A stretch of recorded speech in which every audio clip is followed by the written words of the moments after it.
Bueno,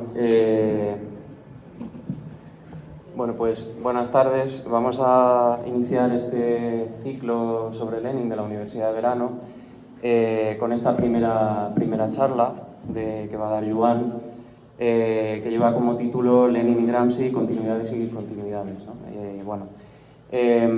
La importancia, mi papel un poco es introducir un poco el ciclo y introducir la charla que vais a escuchar a continuación.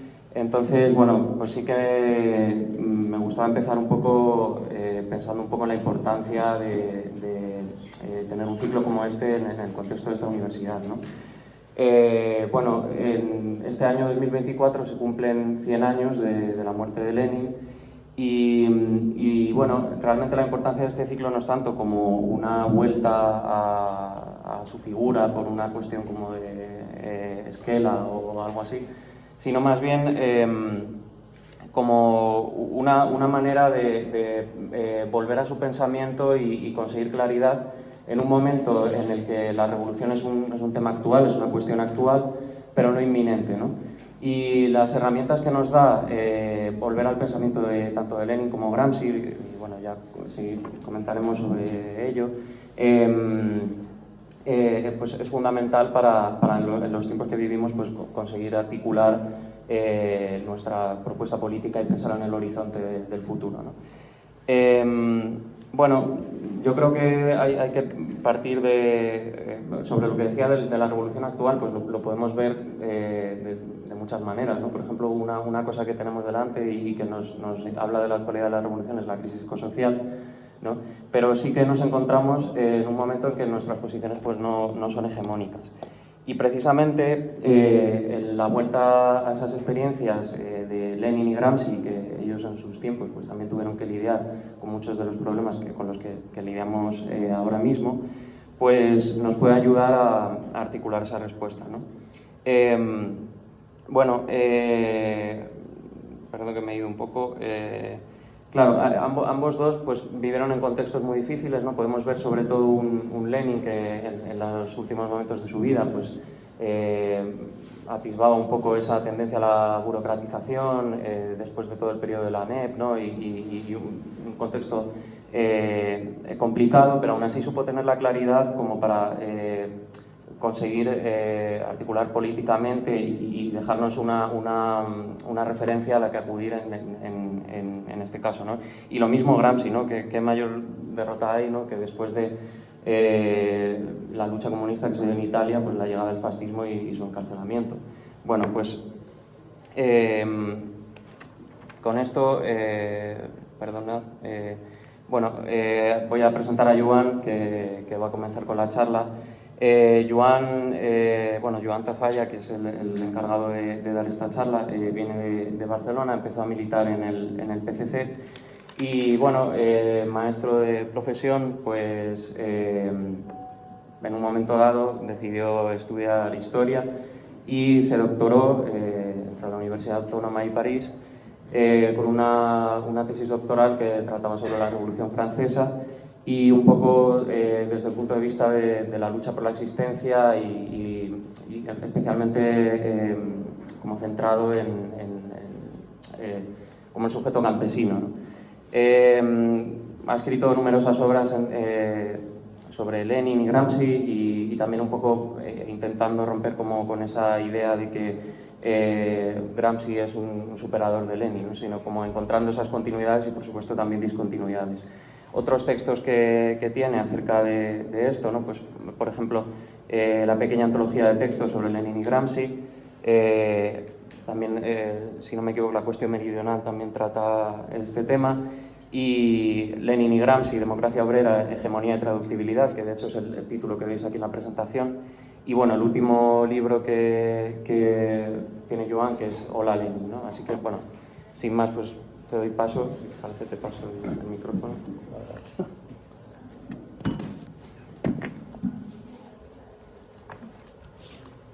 ¿Ya va? Sí, ya va bien.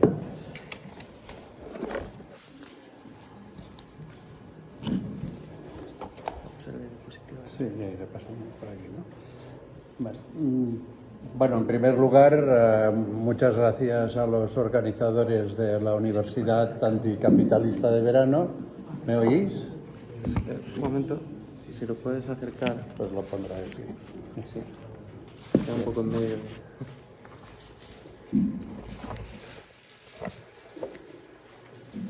Por pensar que pueda aportar algo a vuestros debates en relación a este tema, ¿no?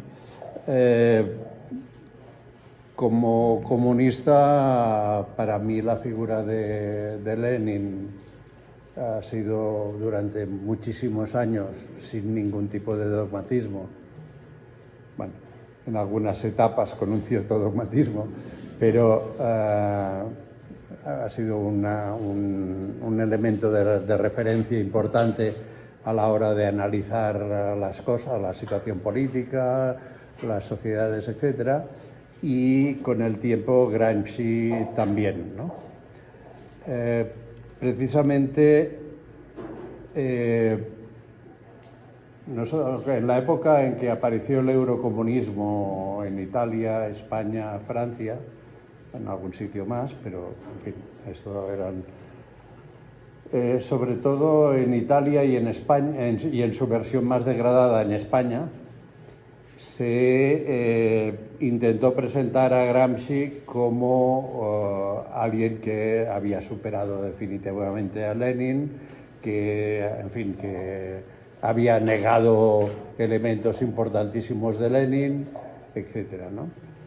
La primera reacción de muchos comunistas en esa época fue precisamente tener un cierto rechazo hacia Gramsci, ¿no? Porque, como veíamos que la política del eurocomunismo era una política de abandono de la lucha de clases y había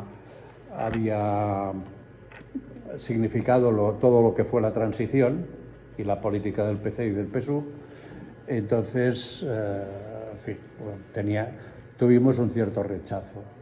En mi caso, este rechazo duró poco porque yo ya había conocido a Gramsci gracias a la antología de Manuel Sacristán, que se publicó en 1970. La mía lleva como fecha de compra 1 de mayo de 1973. Y después otra antología muy buena que se hizo en las ediciones pasado y presente, que era una antología de textos políticos de Gramsci. Yo, como la parte filosófica, no la controlo tanto. La política, en fin, hemos hecho muchos desastres, pero en fin, es la que a mí me parece más útil y más actual, ¿no? Bien, también en ese momento se intentó, como claro, si tú coges el Gramsci de antes de la detención, que es en noviembre de 1926, no puedes demostrar la tesis de que Gramsci era antileninista, pues entonces también se trabajó mucho la idea de que hay una ruptura epistemológica, por decirlo en un lenguaje que estaba de moda en los años 70, entre el Gramsci de antes y después de 1926. Por otro lado, la reciente difusión de Gramsci en el Estado español ha sido, con la excepción notabilísima y muy meritoria de la edición de una nueva traducción de los cuadernos de la cárcel, que ha sido una obra muy, bueno, o sea, esa traducción ha sido muy importante. La traducción en castellano primera que hubo fue de 1983, era en Ediciones Era, y ahora solo se puede consultar en internet, o sea, en PDFs. Esa traducción, a mi modo de ver, mejora aquella traducción ya muy buena de Era, y además pues el aparato de notas y los recorridos de lectura que ha hecho Ancho Garrido son notables y ayudan muchísimo, ¿no? Porque los cuadernos de la cárcel, hay que decirlo con todas las palabras para que nadie se llame a engaño, son un laberinto de papel. Después explicaré por qué es un laberinto de papel. Y entonces, para poder sacar provecho de los cuadernos de la cárcel hay que hacer un cierto esfuerzo, y Ancho Garrido ha hecho un excelente trabajo introduciendo cada uno de los cuadernos y además haciendo unos recorridos por conceptos de recorridos de lectura por conceptos, que es lo que la edición del 83 no tenía, ¿no? Pero de todas maneras, aparte de ese hecho magnífico de la edición en Acalde, en fin, la introducción que hubo después de 2008 fue vendernos un Gramsci inexistente, un Gramsci que se transforma en una especie de profeta del populismo, ¿no? En fin, utilizando de forma, a mi modo de ver, torticera el concepto de nacional popular de Gramsci, y en algunos casos hasta vendiéndolo como una especie de peronismo, ¿vale? Las dos operaciones tenían un objeto. Había un ciclo de luchas muy potente que hizo cambiar el modo de dominación en España, sin ruptura, en forma de revolución pasiva, pero lo hizo cambiar, y había que volver a las gallinas al corral. Por tanto, había que controlar, frenar, desmovilizar un potente movimiento obrero que había hecho un ciclo desde principios de los 60 hasta el año 76, que hay el nivel más alto de huelgas, de ocupaciones de fábricas, movilización obrera y popular, etcétera, ¿no? O sea, entonces eso había que volverlo a su sitio. Y en este caso, en el ciclo del 15M, que a mi modo de ver no ha sido tan profundo como el de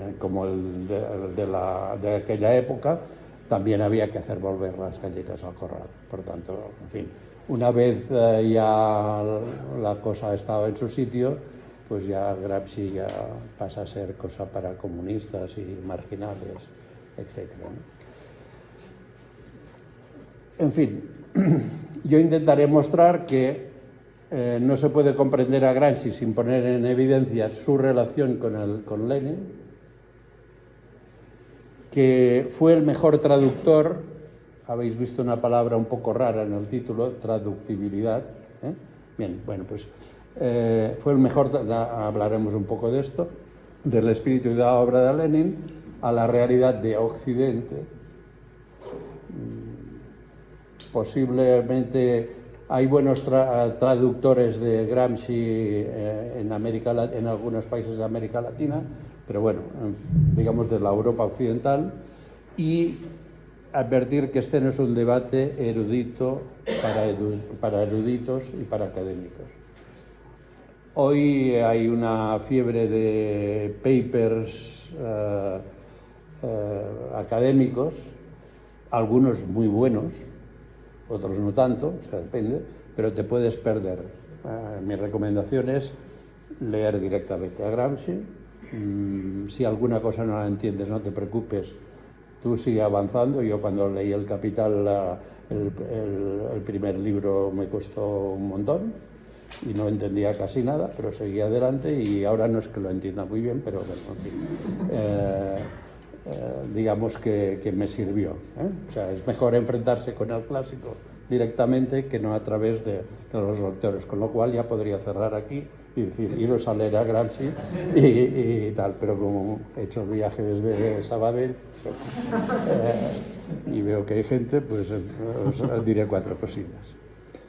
Bien, estos son unas referencias que están en Academia de Textos míos, de referencia gramsciana, por si ponéis Academia y tal, y entonces sobre todo hay la presentación de este libro que hay a la derecha, que es un libro que publiqué en el 18 para mostrar la continuidad entre Gramsci y Lenin hasta 1926. Hay una pequeña introducción mía y hay textos de Gramsci contextualizados, ¿vale?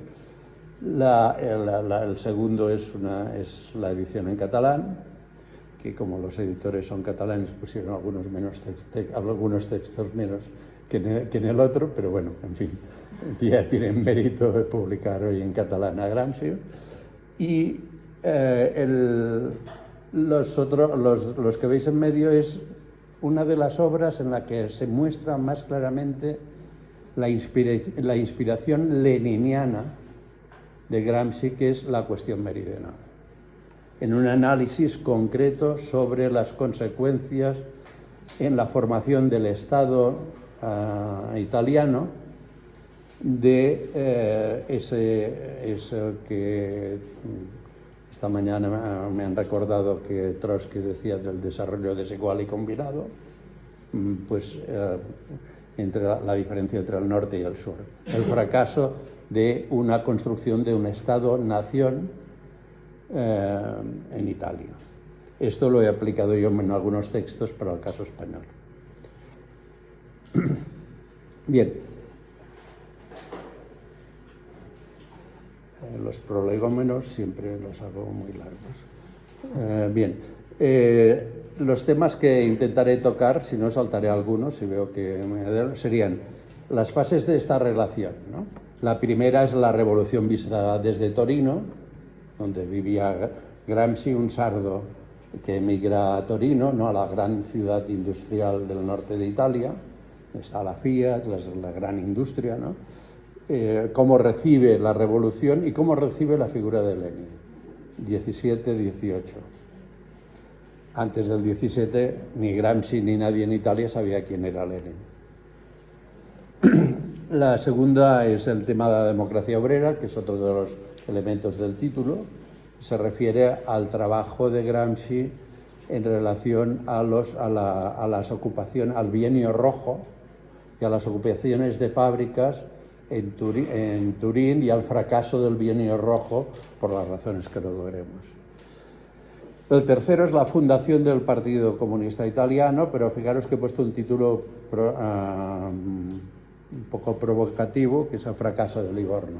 Lenin consideró que el Congreso de Livorno, en que se funda el Partido Comunista Italiano, había sido el mayor éxito de la reacción burguesa italiana, por la forma en que se produjo, no porque no hubiese que producirse, sino por la forma y por la incapacidad de lograr la unidad de los comunistas, dejando a la mayoría de los comunistas en el interior del Partido Socialista Italiano.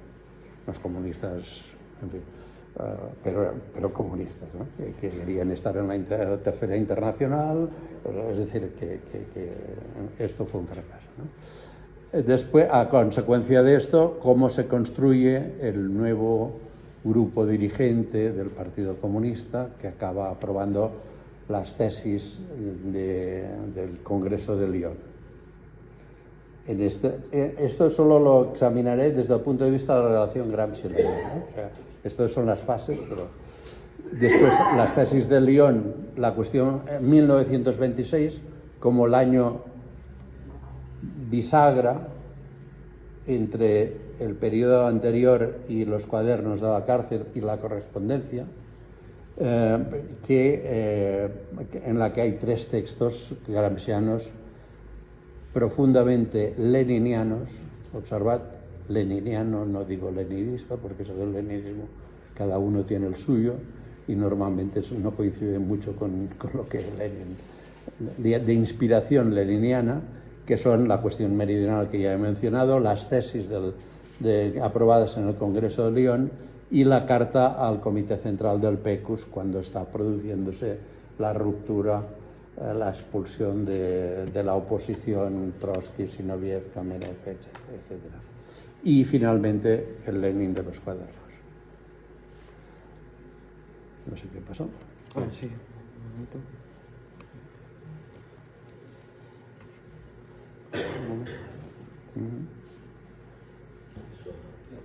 Bien, mientras lo arreglan voy largando. Bien. La primera noticia las primeras noticias de la Revolución Rusa llegan a Turín en abril del 17. Y ya tempranamente Gramsci escribe un artículo que se llama Notas sobre la Revolución, en abril, en la que tiene una visión, una visión muy de sus orígenes crochianos, sorelianos, etcétera, de la idea de que la revolución había producido, por el simple hecho de haber estallado, un cambio en la cultura y en la moral del conjunto del pueblo, ¿no?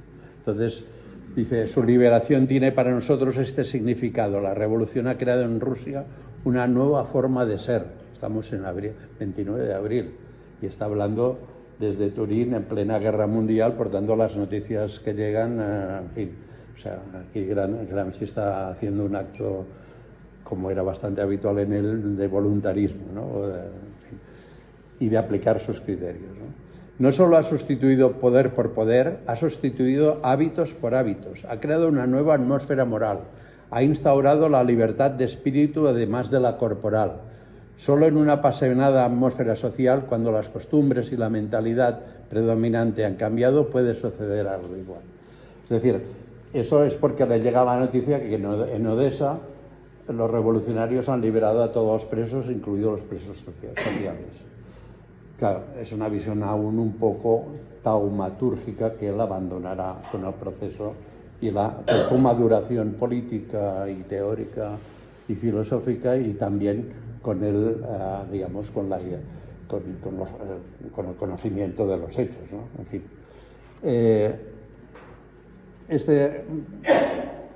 pasará a entender la revolución como un proceso e incorporará una cosa que él no conoce de la escuela francesa de los Annales, que es la idea de la larga duración. Pero es una convergencia muy interesante. Él no lee a los historiadores de la escuela de los Annales, pero la idea Sin embargo, siempre mantendrá, lo veremos a lo largo de la charla, la idea de que la revolución debe ser un cambio radical de usos y costumbres, un cambio radical de la cultura material de vida.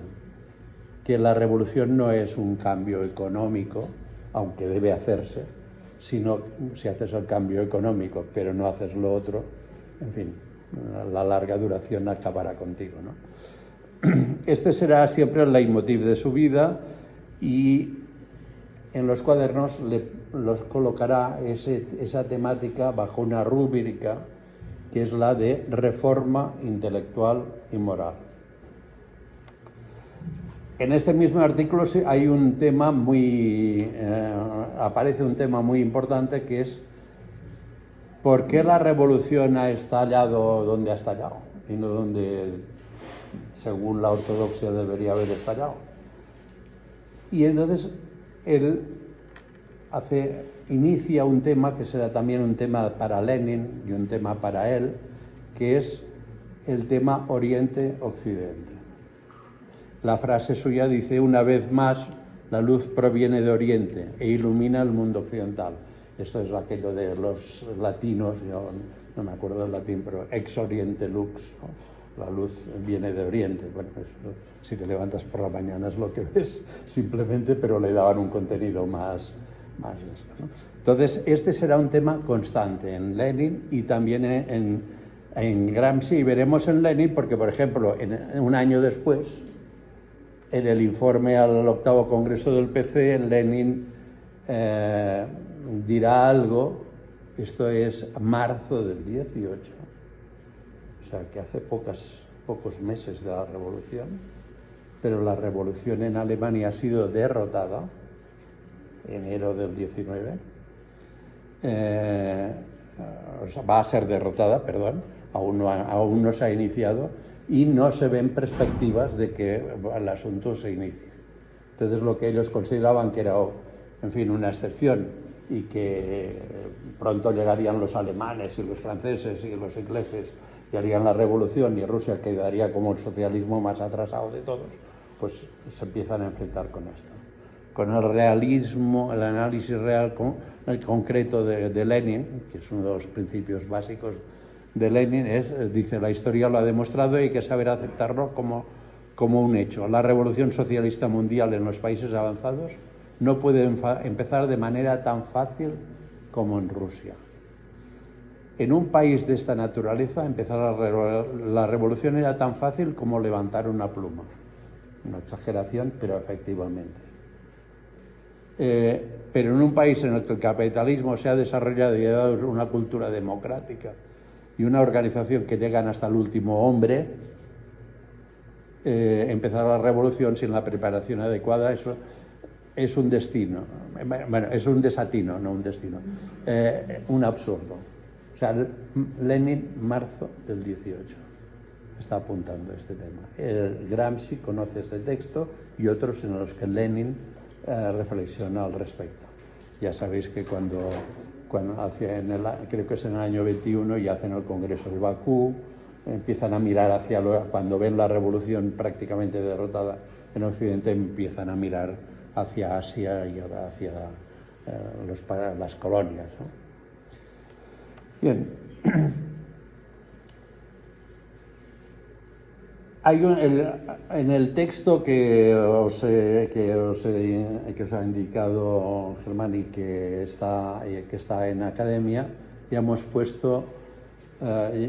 puesto una serie de textos de estos del año 17 y 18. El más conocido es La revolución contra el capital. Es un texto que escribe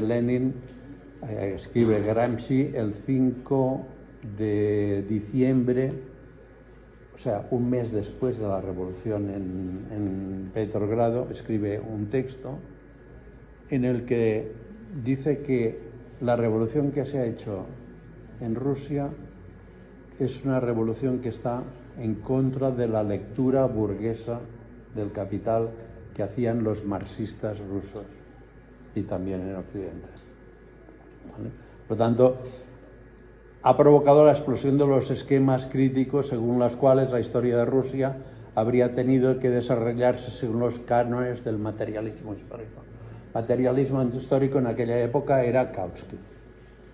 ¿Vale? O sea, titularon a su marxismo materialismo histórico. Luego se ha seguido titulando, pero con otras orientaciones, pero en aquel momento era esto, ¿eh? Por tanto, y los bolcheviques no son marxistas, dice, son contrarios a ese marxismo ortodoxo que según el cual la revolución no tendría de haber estado allá. Y la segunda parte del artículo es un artículo breve, que si lo encontráis en el libro ese, pero el libro este del Viejo Topo está también en PDF, porque en el Viejo Topo ya no lo tienen, pero no sé si a lo mejor si alguien lo pide lo encontrará, pero creo que ya se acabó, los tirajes son cortos y tal. En fin, el artículo acaba con una frase un poco enigmática. Este pensamiento pone siempre el de Marx, el de verdadero de Marx, no el de los marxistas, pone siempre como factor máximo de la historia no los hechos económicos en bruto, sino al hombre, la sociedad de los hombres que se reúnen entre sí, se comprenden, desarrollan, esto no es moralismo, esto es una concepción de la sociedad. Se desarrollan a través de los contactos, entre paréntesis, civilización, desarrollan una voluntad social colectiva y comprenden los hechos económicos y los juzgan y los adecuan a su voluntad hasta que ésta se convierte en motor de la economía, en plasmadora de la realidad objetiva, la cual entonces vive, se mueve y toma el carácter de materia telúrica en ebullición, canalizable por donde la voluntad lo desee y como la voluntad lo desee. Es el tema de la voluntad, de la construcción de una voluntad colectiva y el tema de que la voluntad humana es la que determina el desarrollo social, incluso económico, porque la economía también es producto de la mente de la gente, no actuamos mecánicamente como un reflejo de lo que hacemos en la fábrica o en el Carrefour despachando algo, colocando los productos en las estanterías, ¿no? Por tanto, lo que la voluntad quiera es un marxismo de la subjetividad, de la construcción del sujeto. El sujeto se construye, no está ahí. Bueno, como tú tienes un lugar determinado en las relaciones de producción, produces plusvalía, te explotan, tú ya eres el sujeto revolucionario. No, el sujeto revolucionario es producto de una construcción larga y a la que hay que prestar toda la atención posible, ¿no? Esto es, claro, la negación, el escándalo para los grandes marxistas, economicistas, deterministas, evolucionistas de Italia, como eran Turati y Treves, o la caricatura de ellos, que era Achille Lauro. A Achille Lauro le va a dedicar un cuaderno entero, no sé si es el 29 o 3, no sé si el 20, pues quizá el 28. Bien, ¿qué tienen en común el marxismo de Lenin y el de Gramsci? Aquí os he puesto una figura un poco... ¿Habéis oído hablar de la evolución, de la convergencia evolutiva? O sea, pues hay reptiles que parecen pájaros, el murciélago podría parecer un pájaro, es un mamífero, es una evolución, es una convergencia evolutiva. La foca o el delfín parecen un pez, pero son mamíferos, ¿no? Bueno, en fin, la metáfora no sé si es muy buena que utilizo yo, es la de convergencia evolutiva, pero en lo teórico. La similitud entre el Lenin quizá de los años 10 con Gramsci es poca, a mi modo de ver. Bueno, son revolucionarios, pero es poca. Bueno, Gramsci a los años 10 era un chaval también, pero me refiero con el Gramsci ya mayor, maduro, que actúa, ¿no? Hay un elemento de convergencia que los dos reciben por dos fuentes diferentes. Es la dialéctica y es Hegel. ¿Cómo lo recibe Lenin? Bueno, pues cuando rompe en 1916, cuando está en 1914-15, cuando está en Berna y luego en Zúrich y lee los cuadernos y lee a Hegel y produce un texto, produce unos cuadernos filosóficos. Es cierto que Gramsci no conocerá los cuadernos filosóficos porque eran unos cuadernos internos, fueron publicados en la URSS en 1930 o 31 y él estaba en la cárcel. ¿Vale? Pero es Hegel. Eso es la ruptura de Lenin con Kautsky, se produce ahí. Ya ha empezado a romper antes, políticamente, en determinadas cuestiones, pero la ruptura que le lleva a las tesis de Abril y a ver el proceso revolucionario de otra forma está en esta lectura de Hegel. Y Gramsci no lo recibe por ahí. Gramsci no asistió a los grandes debates de los años 90 del siglo XIX en que se formó el marxismo. Había leído escasamente a Kautsky. Su formación es otra, es Benedetto Croce, Antonio Labriola, sobre todo, Antonio Labriola, uno de los perdedores del debate en la formación del Partido Socialista Italiano, en la que al final son los economicistas, los deterministas, son los que logran el control del aparato, ¿no? Pero Labriola, Croce, esta es la vía por la que y directamente leyendo a Hegel, ¿no?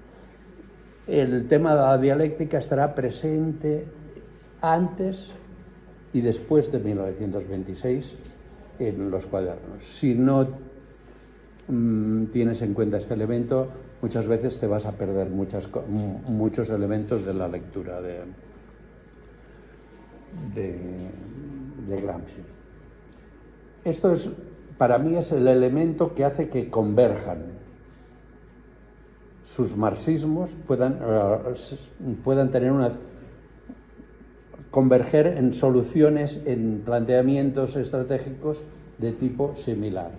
Si tú eres un determinista, si eres un economicista, si eres un evolucionista, si eres un positivista, no vas a coincidir ni con Lenin, al menos Lenin posterior a 1914, ni con Gramsci.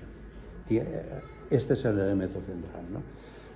Después, si eso provoca alguna discusión, intentaría extenderme. Otro elemento que aparece, no me voy a alargar mucho, es el tema del jacobinismo. En esta recepción de Gramsci de 1917, él aún es anti-jacobino. Considera que los bolcheviques no son jacobinos, que, en fin, que el jacobinismo es un centralismo, en fin, todas las caricaturas del jacobinismo que aún hoy se repiten cotidianamente en la derecha y en la izquierda en este país, pero no vamos a hablar. Él conoce otra versión del jacobinismo cuando lee y traduce y publica en el Ordine Nuevo un texto del gran historiador francés Albert Mathiez, que se titula El bolchevismo y el jacobinismo. Eso le hace cambiar toda su visión y encontraremos una versión en los cuadernos, una versión del jacobinismo muy positiva. La revolución positiva está caracterizada por un espíritu jacobino. No quiere decir centralismo, no me enrollo más si alguien después quiere entrar en esto, porque no sería el tema central. Pero sí que coincide con Lenin en que Lenin es un admirador del jacobinismo. Insisto, no el centralismo burocrático, que es el centralismo de Napoleón o el de Luis XIV. El jacobinismo no es centralismo.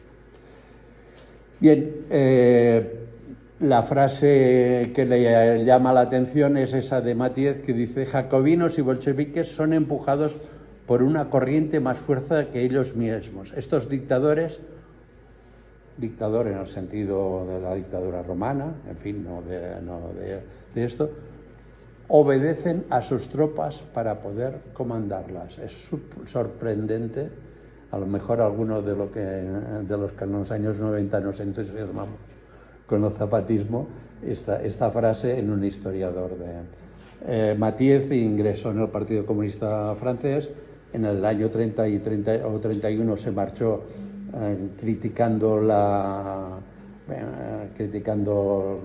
persecución de grandes historiadores rusos sobre la Revolución Francesa en la URSS de aquel momento.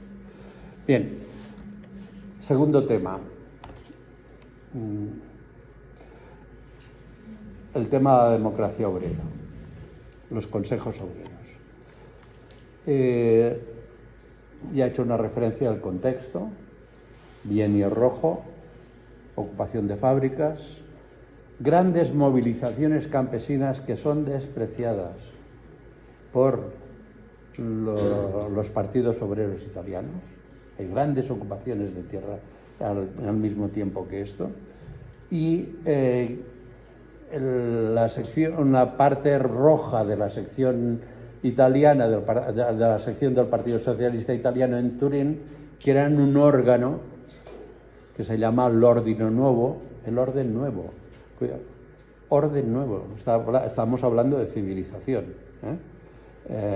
Y este periódico, aparte de una lucha cultural muy importante, se dedica a organizar y a reflexionar y a proponer a un movimiento que está en marcha, que es el de los consejos obreros y la movilización, ¿vale? Entonces, hay dos textos muy importantes en ese, a los que no haré mucha referencia, no me extenderé mucho, que uno es Democracia Obrera, se publica en el segundo o tercer número del Ordine Nuevo, y el otro es La conquista del Estado. En los dos casos ya se ha superado aquella visión taumatúrgica de que vendrá la revolución, de pronto, llegará una revolución y cambiará la cultura, la forma de ser de la sociedad, de las personas, y ya estará prácticamente todo hecho. En el segundo texto se habla de la creación de un Estado proletario. No es, en resumidas cuentas, un acto taumatúrgico. Es también un hacerse, un proceso de desarrollo, propone un trabajo, etc. O sea, el texto ya está enriqueciendo su concepción de la revolución, al mismo tiempo que los obreros en Turín están intentando hacer una revolución. O sea, no es un pensamiento, no es un paper, no es un pensamiento académico, es la contribución de un revolucionario a un proceso revolucionario. Y en el primero, en Democracia Obrera, explican cómo va a ser el modelo de un Estado consejista y cómo hay que prepararlo. Y dice aquella frase que ha sido mal interpretada: quien quiere los fines, quiere los medios. No es maquiavelismo barato, el fin justifica los medios, estas historias, sino que es, si quieres hacer la revolución, la clase tiene de estar organizada y tiene de estar activa y tiene de ser, digamos, estar a la ofensiva. Y si quieres crear un nuevo Estado, tienes de crearlo a partir de las organizaciones que la misma clase produce en su proceso de constituirse en sujeto. Aquí hay una lista de los artículos principales que aparecen en este periodo en el Ordine Nuevo, y bueno, una referencia a un libro clásico que leímos algunos jóvenes de hace 40 años, 50, que se publicó con un prólogo de Paco Fernández Buey, que contiene estos artículos. Está en internet, está en PDF, ¿vale? Por tanto, el artículo Democracia Obrera y el artículo La conquista del Estado lo podéis leer, si no vais a leer todo, pero veréis en estos artículos cómo se va proponiendo. Agnelli, el propietario de la Fiat, pensaba que Gramsci tenía un espía en las oficinas de la Fiat. Estaba convencido de eso. ¿Por qué? Porque Gramsci escuchaba a los obreros. No iba a los obreros a decirles. O sea, estaba al corriente de cada uno de los procesos de producción, porque estaba convencido que si la clase tiene de transformarse en Estado y tomar el poder, la clase tiene de hacer que el pan llegue a las panaderías cada mañana. Es decir, tiene de hacer hay que partir, o sea, tiene que continuar funcionando el Estado. El Estado, quiero decir, la sociedad, ¿no? La producción, etcétera, ¿no? Por tanto, ya vemos que es un Gramsci que es importantísima atención a la lucha cultural, no es una cosa flotando en el aire. Es una cosa inserta en la lucha de clases y en el proceso de constitución de las clases dominadas en una clase que tenga capacidad de dar una alternativa de verdad a las cosas, no en un papel, en un programa electoral, ¿eh? Bien, elemento de relación Gramsci-Lenin con esto, que hasta ahora parecía que, ¿no?, con esto de los consejos obreros. Pues bien, en el segundo congreso de la Internacional, Lenin, hablando de Italia, dice que las tesis que se tienen de seguir son las del grupo del Ordine Nuevo.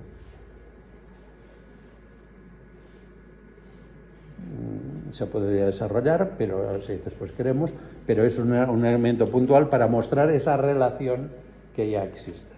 Es más, cuando se forma el Partido Comunista Italiano,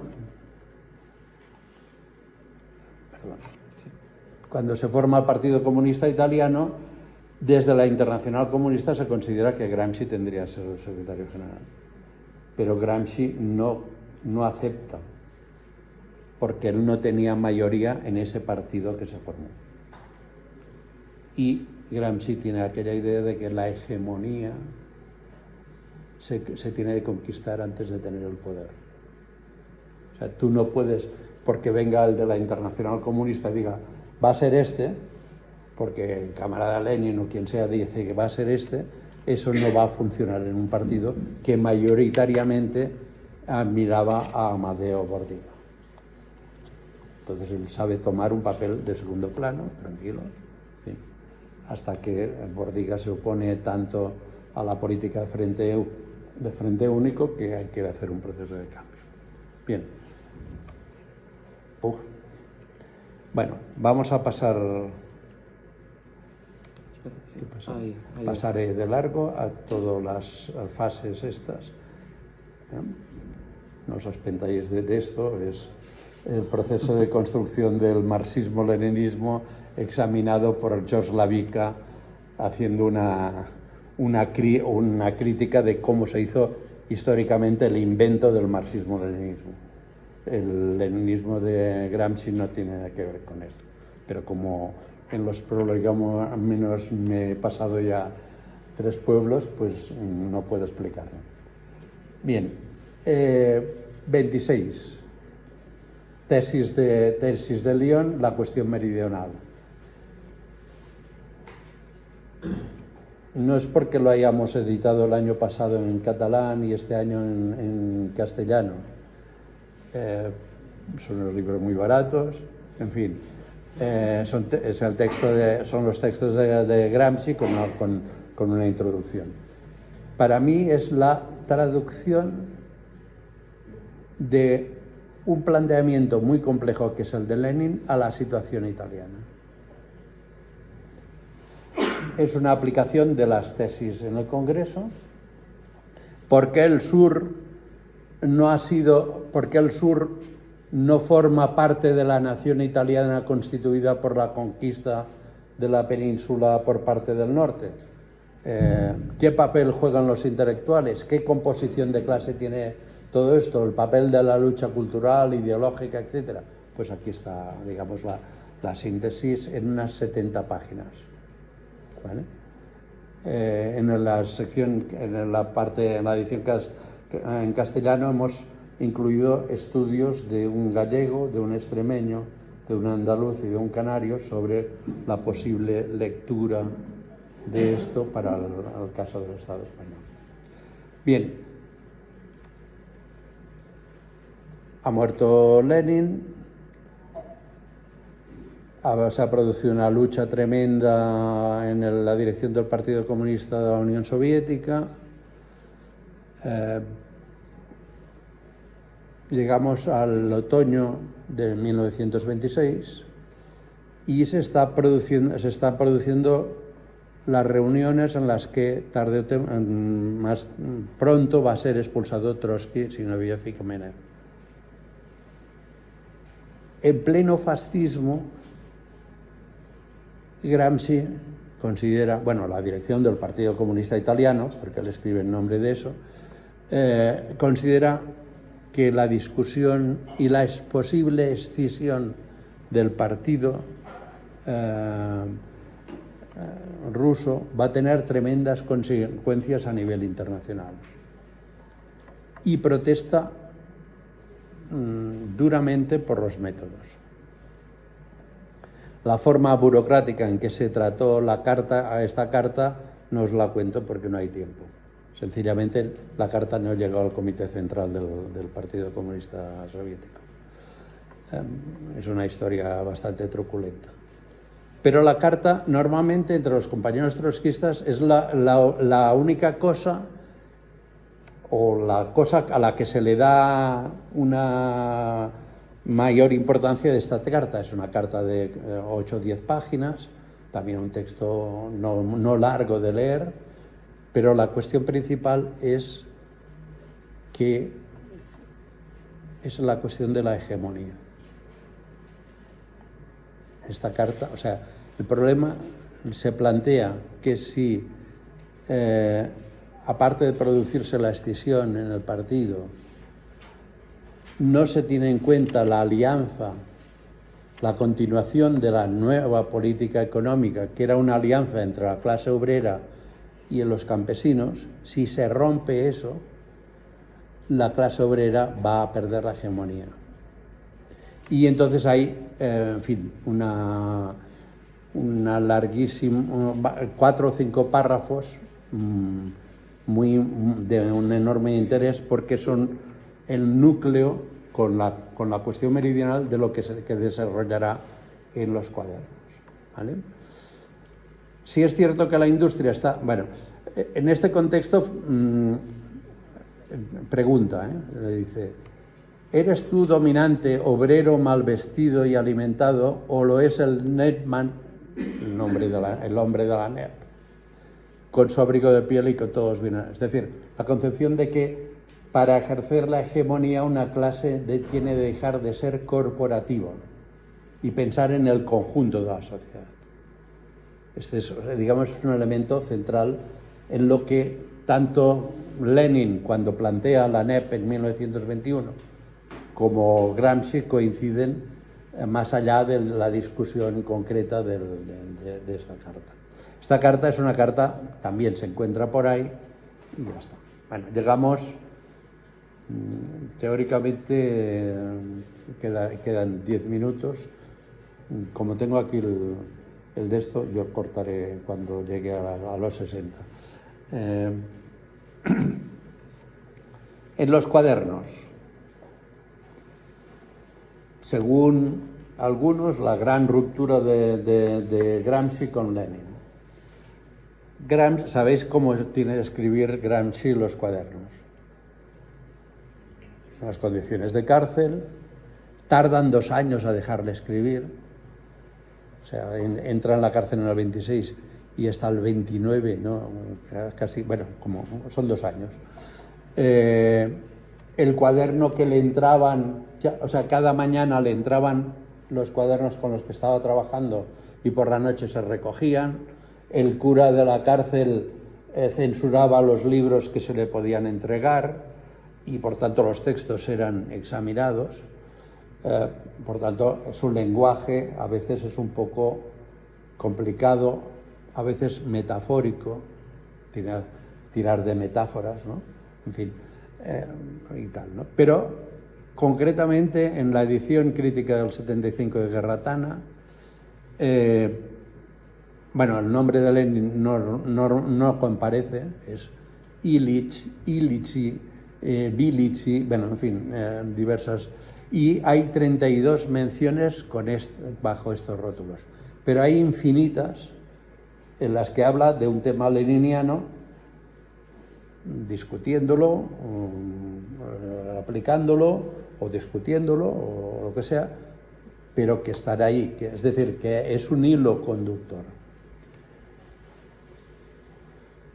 Y yo he hecho en el texto que podéis leer si alguno tiene insomnio por la noche y se lo baja de academia, he colocado 5 ámbitos en los que se produce esa relación Gramsci-Lenin en los cuadernos. Es posible que sean más, esta es la que yo he sacado. El primero es la relación con el marxismo. Sabéis que Gramsci adopta una denominación del marxismo de la Abriola que es filosofía de la praxis, y es porque en la cárcel traduce las tesis sobre Feuerbach, por tanto está estrechamente relacionada ahí. La cuestión es la segunda, la aportación de Lenin a la cuestión de la hegemonía y por tanto del Estado. Cuando hablamos de hegemonía no podemos hay que pensar en el Estado, y no solo en el Estado como aparato de dominación coercitiva, sino en el Estado en un sentido ampliado, ¿no? El tercero es el tema de la revolución cultural de Lenin, o la reforma intelectual y moral, y el tercero no se me ha descontado, es igual. Y la cuestión es que el otro es el tema del partido, contra lo que se suele decir en los cuadernos, hay una enorme atención al tema del partido y no hay tanta discrepancia como en la época del eurocomunismo se quiso mostrar entre Lenin y Gramsci en el tema del partido. Es verdad que en Gramsci hay un desarrollo creativo a la situación italiana y occidental, ¿no? Pero no hay esa discrepancia. Por eso lo he titulado La espontaneidad y dirección consciente. Empecemos por este, que para mí es importante. El capítulo segundo del qué hacer. Primero, Lenin no redujo su posición sobre el partido al qué hacer. Esto es una caricatura tremenda. En el conjunto de la obra de Lenin, la obra, no estaba escribiendo sus obras completas, estaba interviniendo. En el conjunto de su intervención, los cambios en lo que tiene que hacer el partido y, por tanto, de qué estructura se tiene que dotar, son importantísimos. Solo hace falta ver los cambios, ya en la época que se crea la Tercera Internacional, los cambios que producen de posición de Lenin sobre el partido. El último discurso de Lenin en la Internacional, cuarto congreso, noviembre del 22. Se lee, es un texto breve porque estaba enfermo y no podía enrollarse mucho y es fácil de leer, y la parte dedicada al partido y a lo que es la Internacional es así, es clarísimo. La reflexión. Ahora, hay una coincidencia en el capítulo segundo del quehacer, en el que se habla de la espontaneidad y la conciencia. El resto del quehacer son las polémicas de 1902, que son aptas para historiadores y tal, ¿no? Pero de utilidad, en fin. En el capítulo 2 hay un apunte sobre la espontaneidad y la dirección consciente.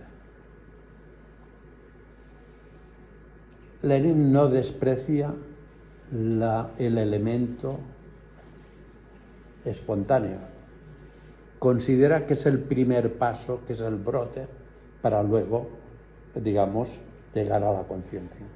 Por lo tanto, esa idea reductiva, stalinista, pero también socialdemócrata, eurocomunista también, de que, como Kautsky dijo, que la conciencia se introduce desde fuera al proletariado, porque por lo visto la clase obrera es un conjunto de imbéciles a los que, yo qué sé, tú tienes manipular, ¿no? Esa idea no se puede hacer si no es partiendo de que las revoluciones, los movimientos sociales los hace la gente cuando se pone en actividad y se construye como sujeto. Y por tanto la intervención del comunista, la intervención del revolucionario, es una intervención que se hace desde dentro y al mismo tiempo tratando de educar ese elemento espontáneo para que pueda coordinarse, pueda llegar a mayores conclusiones. Pero es la actividad del sujeto social, la experiencia en la lucha de clases deliberada democráticamente en organismos democráticos, los consejos o el organismo que sea, pero que sea producto de esa experiencia, lo que produce la elevación de la clase. Gramsci tiene un apartado que se llama así en los cuadernos y que invito a leer, que es eso: espontaneidad y dirección consciente. El elemento pedagógico, el elemento educativo, es un elemento, digamos, permanente en Gramsci. Ahora, Gramsci, el partido que propone en los cuadernos, lo titula El Príncipe Moderno. Título curioso, ¿no? Príncipe, ¿no? Y no tiene nada que ver con el quehacer. Claro que no tiene nada que ver con el quehacer, pero sí con la idea de Lenin en el cuarto congreso, diciendo que se ha fracasado en traducir la experiencia rusa a Occidente. Y en el modelo de partido que el tercer, que el cuarto y el quinto Congreso Internacional plantean como el partido para la etapa del Frente Único, cuando ya la revolución en Occidente ha sido derrotada. Bien, el Príncipe, quedan 3 minutos, el Príncipe es una referencia que hace Gramsci al libro de Maquiavelo, El Príncipe, que él considera que es un manual de política, un manual popular de política. Es decir, que cualquier miembro de las clases subalternas leyendo El Príncipe podía aprender lo que era la política. Claro que Maquiavelo se lo dedica al Medici a ver si puede salir del exilio y tal, pero para Gramsci era esto. Entonces, el partido para Gramsci tenía de ser el moderno príncipe, por eso el título es un poco curioso, está en la cárcel también, ¿vale? Y lo que propone acabaré con esto, lo que propone para... Aquí. Lo que propone como tarea para ese partido es la reforma intelectual y moral. O sea, en la política entendida como algo que va al fondo de los problemas, a la estructuración de la sociedad y, digamos, a los cambios que tienen que ser más globales y no solo políticos, unas elecciones o, bueno, somos un grupo ultrarrevolucionario, tomamos el poder, pero, en fin, no, después detrás no hay esto, ¿no? Y dice, el moderno príncipe está escribiendo en el cuaderno 13, está presentando como que habría que escribir de nuevo el príncipe, viene a decir, ¿no? Entonces va proponiendo en notas diversas, va proponiendo qué debería contener este moderno príncipe, ese libro que enseñaría a las clases subalternas la política y qué cosas hay que hacer, las tareas, las formas de organización. Entonces, acabo con esto, ¿eh? Ya me he pasado 2 minutos. El moderno príncipe debe ser y no puede dejar de ser el divulgador y organizador de una reforma intelectual y moral, algo que por lo demás significa preparar el terreno para un desarrollo ulterior de la voluntad colectiva nacional popular hacia la cumplida realización de una forma superior y total de la civilización moderna.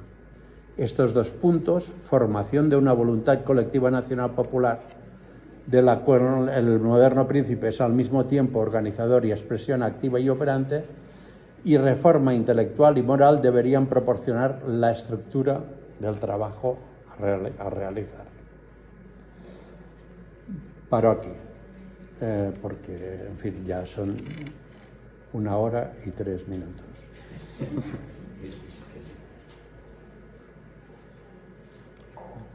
Conclusión del texto. No se puede comprender a Gramsci sin poner en evidencia su relación con la obra de Lenin, no una lectura dogmática, como ya habéis podido ver. No existe solución de continuidad en Gramsci entre antes y después de 1926. Hay un desarrollo, claro, las obras que se... en fin. Y Gramsci trató de construir una teoría de la revolución en Occidente que, sin embargo, nació en Oriente, esa teoría, pero la intenta traducir para Occidente y fue, esta es mi idea, el mejor traductor del espíritu y de la obra de Lenin para la realidad de Occidente. Y bueno, 4 minutos. ¿Qué pasa?